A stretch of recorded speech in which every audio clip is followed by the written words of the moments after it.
I'm Fern Creek correspondent Catherine Scott.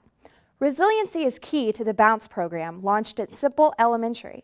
Families are taught techniques to help their kids bounce back from life's challenges.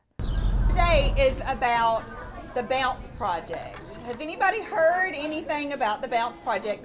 Bounce is a coalition that is a multi-agency effort to improve health in kids in the community by building resiliency with those kids. There's research that shows that children are exposed to all sorts of traumatic events through their childhood, and that if we don't help those kids to build up their resiliency factors by supporting the environment around them, that in the long run there can be very large detrimental health effects well into adulthood, including shortening of life and early death. So Bounce is that attempt to begin with the school, begin with out-of-school providers, to develop a curriculum, the teachers and the students, to build a more resiliency-building environment.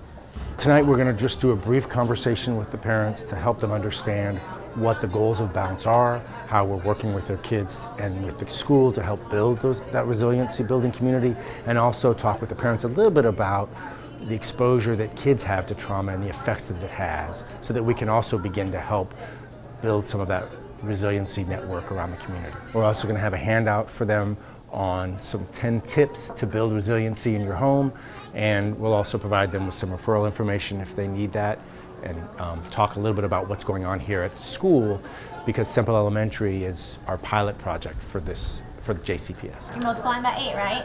Or 9 and 5? 9 and 5. Building empowerment for kids, supporting kids, helping kids have choice when they can have that choice, having a lending ear to kids, teaching parents and talking with parents about talking to kids with respect. Thinking about ways of asking questions about kind of what's happened to you instead of questions about what's wrong with you, and sort of those are some of the examples. The Bounce Coalition is kind of a unique coalition, certainly within the state of Kentucky, and even what we're finding is within the country. And what's unique about it is that it has 17 organizations that are building this network and building this curriculum. And what's beneficial about that is that it's not just one agency trying to do everything. It helps build that community. And what you really find in helping minimize the effects of trauma is that the more that you're able to build a quilt of support around a child, the more you minimize that trauma. And so we're doing that both literally and figuratively by having this group of agencies working together.